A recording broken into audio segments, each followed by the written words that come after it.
61 सादिक 2 1979-80 1989-80 का वर्ष आया।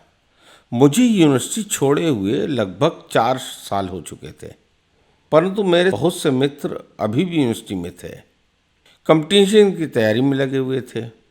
उन दिनों संयुक्त परिवार का प्रचलन था, यानी कि जॉइंट फैमिली। अब देख रेख करने वाली ले आओ। लड़कों के लिए उनके परिवार वाले कहते थे कि इसकी मूंछ की रेख निकल आई।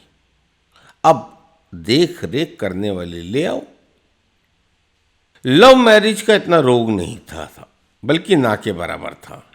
हाँ, किसी किसी का लव जरूर चलता था, पर मैरिज की नौबत आते आते इतने जूते पड़ते थे कि भूत भाग जाता था।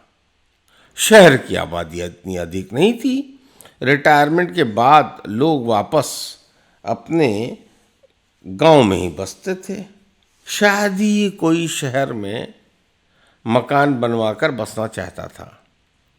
पढ़ाने वाले बहुत से लड़कों की शादी हो चुकी थी।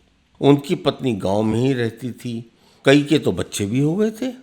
जिनकी शादी नहीं हुई थी, उनके यहाँ जब बर देखरू आते थे, बर देखरू माने बर देखने वाले आते थे, तो पूछते थे कि बाबू करते क्या हैं।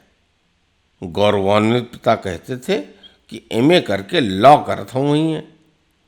हाँ, कंपटीशन में बैठते हूँ वही है, निकल जाइए कहीं ना कहीं। कंपटीशन शब्द वो इतने गर्व से कहते थे मानो आईएएस होने की चिट्ठी आ गई है। बहुत से लड़के तो कंपटीशन में सिर्फ इसलिए बैठते थे कि इसी नाम पर अच्छी शादी हो जाएगी। पिताजी कहते थे कि बाबू कंपटीशन में बैठे तो हुई हैं, जैसे कोई विशेष डिग्री हो। इसी बीच पीसीएस की विशेष भर्ती योजना के तहत एकाएक 700 से ऊपर की बम्पर रिक्तियां प्रकाशित हुईं। यूनिवर्सिटी के हजारों छात्रों ने आवेदन भरा। कंपटीशन की परीक्षा की तिथियां निश्चित हो गईं। दुर्भाग्य कि उन्हीं तिथियों को यूनिवर्सिटी के एमए व लॉ की परीक्षा की तिथियां भी निश्चित हो गईं।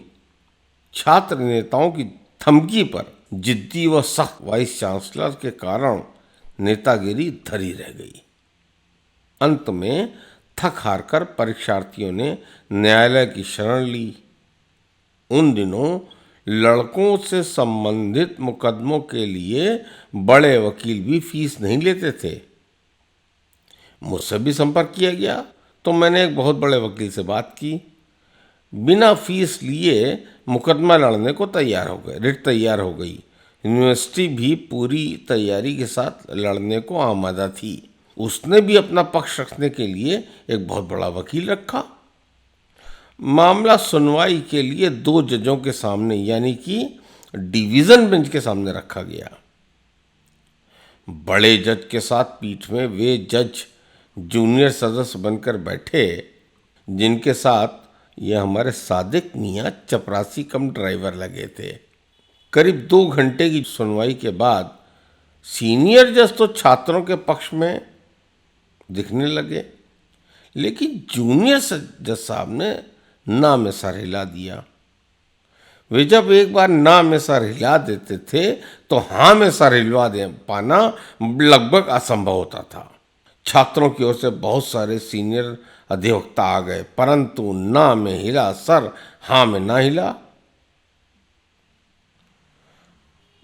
समझ न्याय के बाद एक तमाम नज़ीर पढ़ी जा रही थी। सीनियर जज भी जूनियर जज को मनाने में लगे थे, लेकिन सब व्यर्थ।